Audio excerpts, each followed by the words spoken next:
Another day, another dollar. How's it going, everybody? My name is Infamous Isaac, and I'm here with a video on Black Clover, arc number 3, the Royal Capital Assault. And I'm recording this on the 24th, I think, of April. So this is the most current arc that I'm on, at least when this is going up. This might go up all the way in May for you guys. I've been pre-recording my videos because since I'm in college, I don't have a lot of time to upload daily, and it's just harder for me to do that because of the way I upload my videos. Like today was when the Puss in Boots video went up, so that's why, like that I recorded like a week ago. So it's just how I've been doing my videos, and it kind of sucks. Like I do try to upload. Um, if there's a topic that's recent and that's fresh and I recorded it the same day, I'm either gonna upload it the next day or try to upload it the same day if I recorded it early enough. But it is how it is. Hopefully, when summer comes around and I'm out for the semester, I'll be able to upload in a better schedule. But that aside, this arc is the third arc in the Black Clover show, and I'm gonna be talking about the spoiler-free section first, then the spoiler stuff. So hope y'all are ready. Hope you have food, drink, whatever and hope you enjoy. Without further ado, let's begin. So with this arc, I want to give my opinion on it out already. I feel like it's a 6 out of 10. I didn't enjoy it as much as the last arc nor the one before that, and I can't get into that until I get into the spoilers. But I just didn't enjoy it as much overall. I feel like I enjoyed the first 2 episodes and the last 2 episodes. And I'm watching the anime and I'm watching the dub, so I had to watch like 8 episodes, right? Which isn't long. Like at the end of the day, I'm watching, or so far I've watched like 20 something episodes, I think 28, I think. So I'm already like one season down if it was a seasonal show. And it's been a lot, and I've been enjoying myself watching the show, but this arc definitely felt like I didn't enjoy myself as much. And I actually enjoyed this arc the first time I watched it. So it's surprising to me that I didn't enjoy it as much, but it just felt so not camp like it felt so like shonen tropish, right?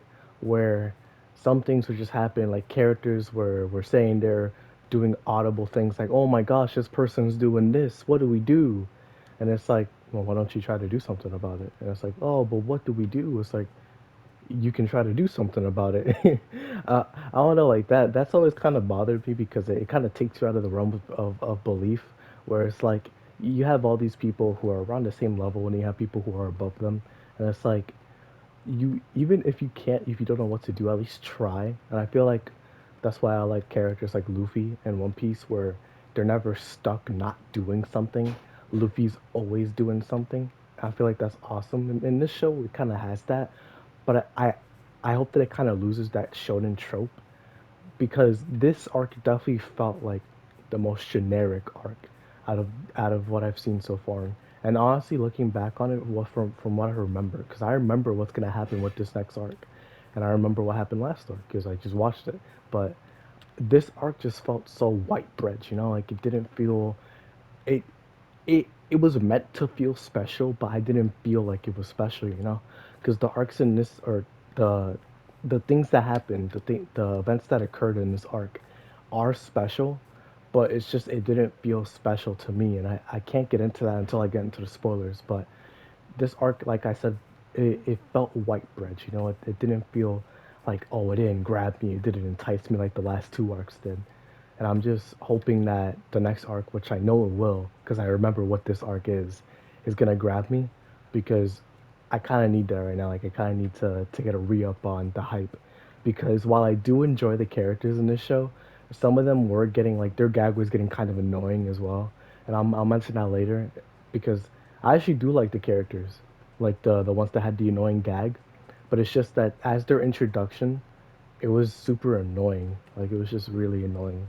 It wasn't that funny compared to the other characters that I like that I think are funny. It's like, dang man, this was kind of a wet blanket of an introduction for you. But I am excited for the future of what's to come, because this arc did have like un what's the word? Not unfettered, but unmatched like precedence of what's to come for the show, because this arc did have like massive ramifications for what's to happen, at least for like the immediate future. So I am excited to see what happens there. But Yeah, this arc is a 6 out of 10. My MVP I already have chosen. I feel like the animation was better than the last arc, but not best. Like it wasn't amazing. I know the show has better animation in store, because I'm just waiting for the next arc. Like again, I keep mentioning it, but there's a scene in the next arc that I remember that made my jaw drop. So I just can't wait to talk about that. But yeah, so the story was cool. It was interesting. The story definitely had interesting world building and overall just a nice introduction to more characters and a cast and all that. While I did not like some of the characters, it's more like the cast, or excuse me, the author made me not like them, and not like, oh, I just don't like them because I don't like the way that they are or they're written or whatever. And I feel like that's fine, because I feel like maybe I'll be able to like them in the future if they have redemption or whatever.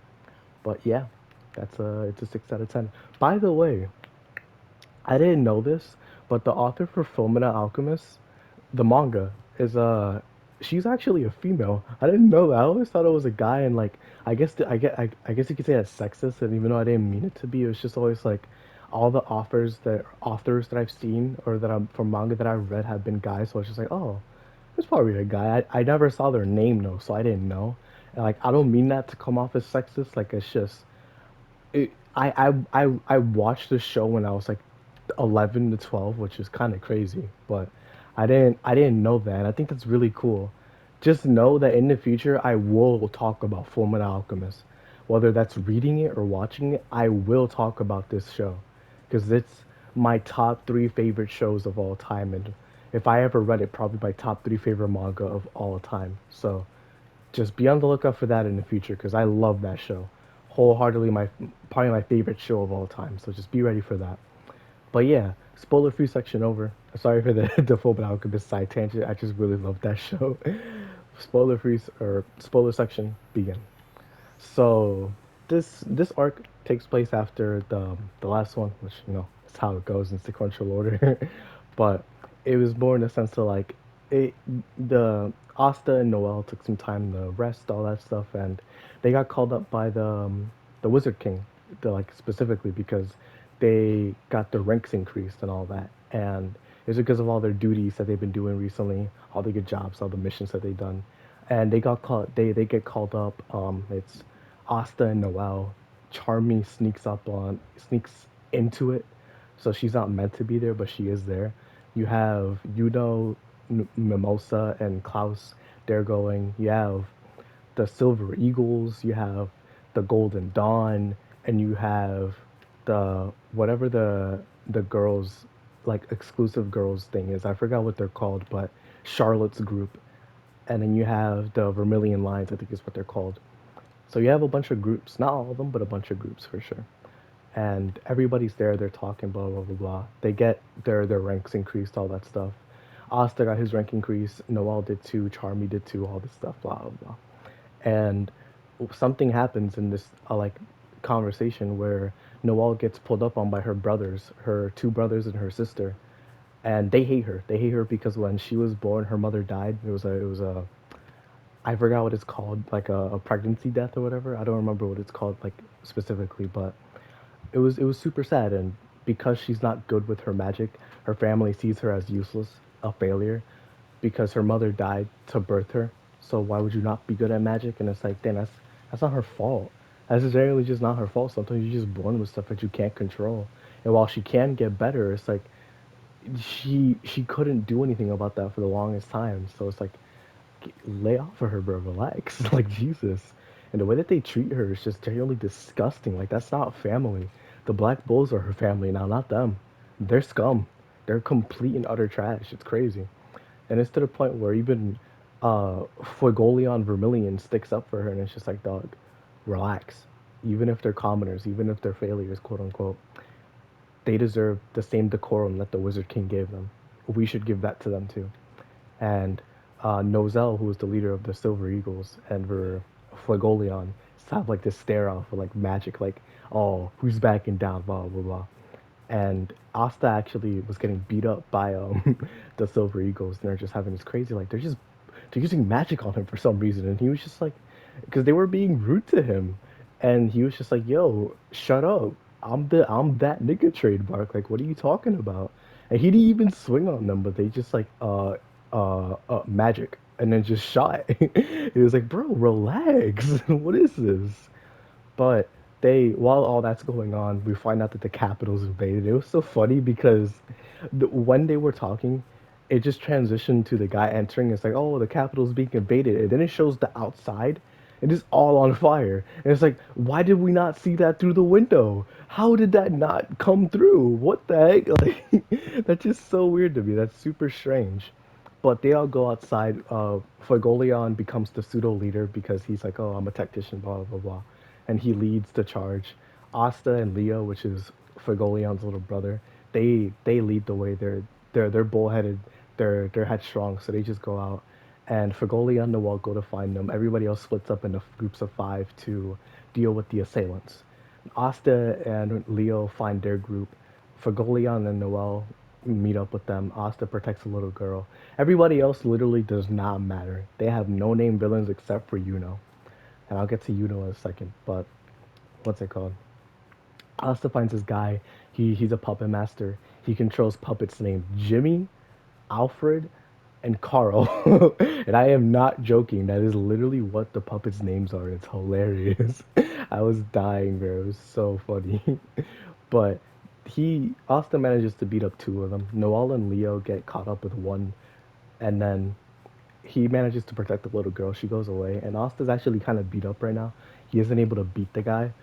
And so Fagoli, I was like, yo, Asta, let me take care of this. And then Asta's like, let me help you. And he's like, no, you are not in shape to do this.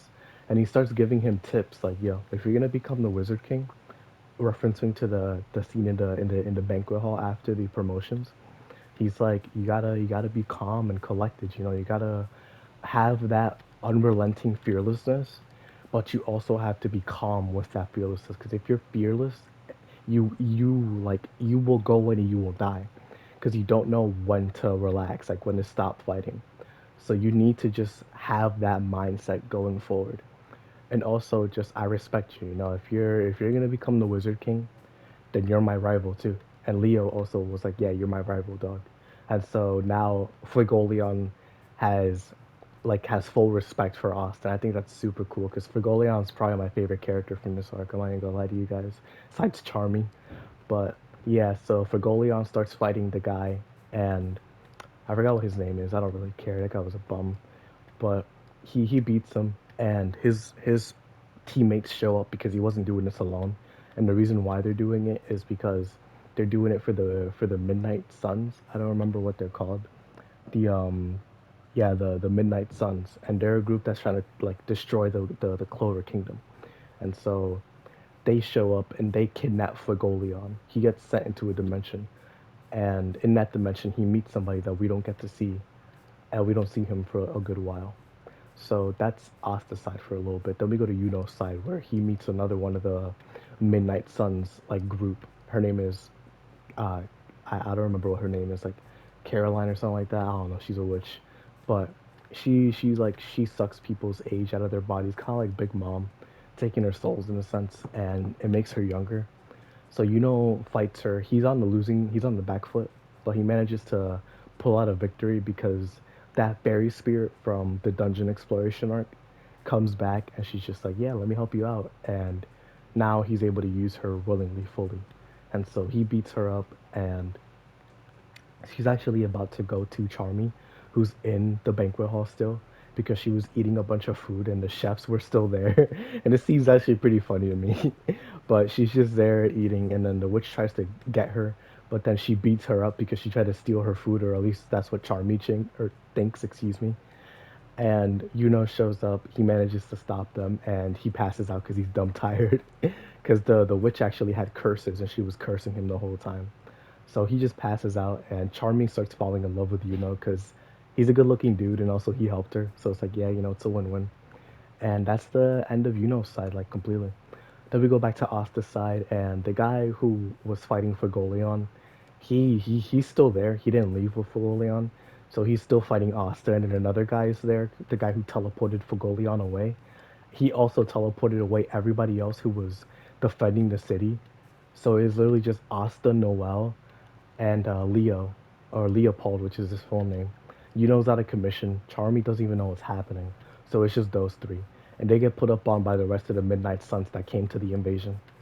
And Asta and Leo are fighting. They're trying their best, but they're getting clapped. And they get stabbed with a bunch of needles and everything.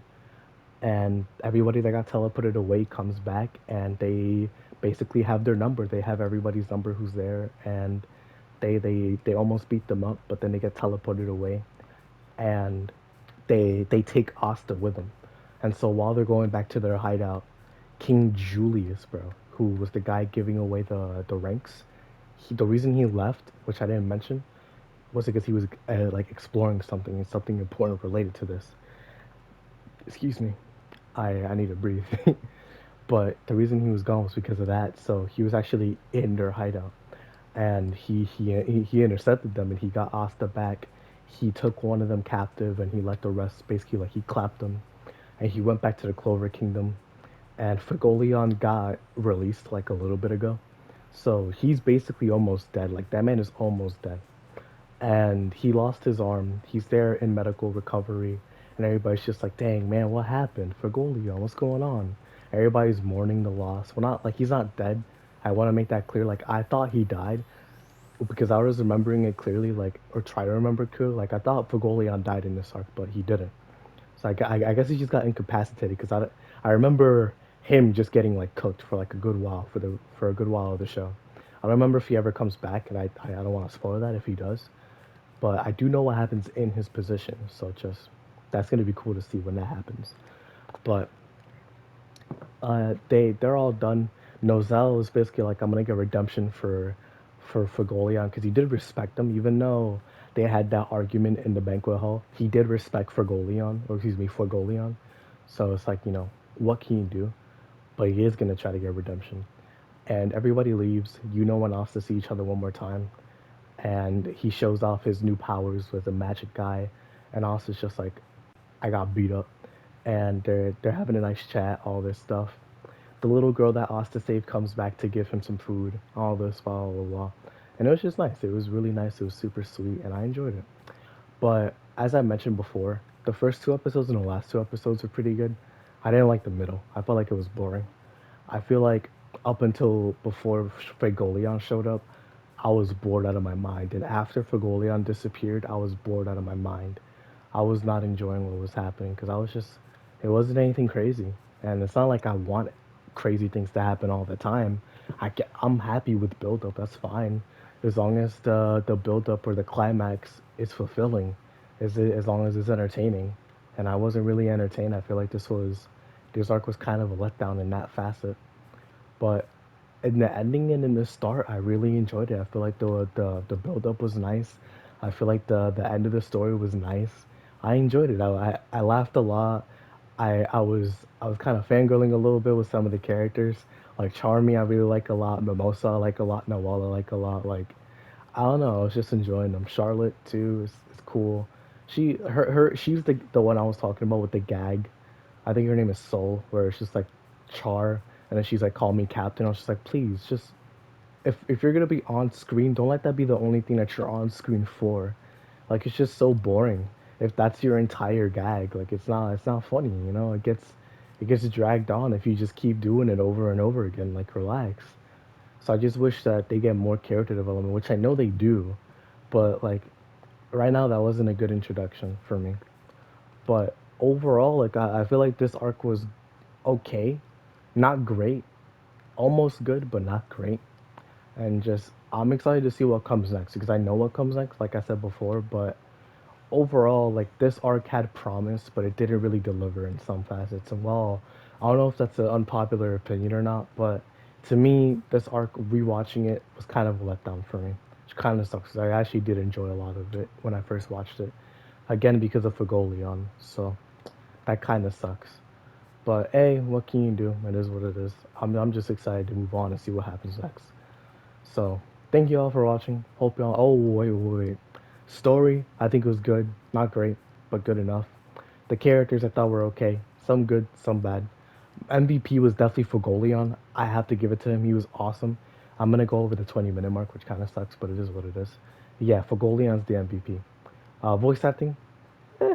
I feel like it was worse than the last arc, but it was still good. Like when Asta screams, it sounds crazy, bro. It sounds guttural. It's crazy. But yeah, thank you all for watching. Hope you all enjoy, and I'll see you all in the next video. Peace.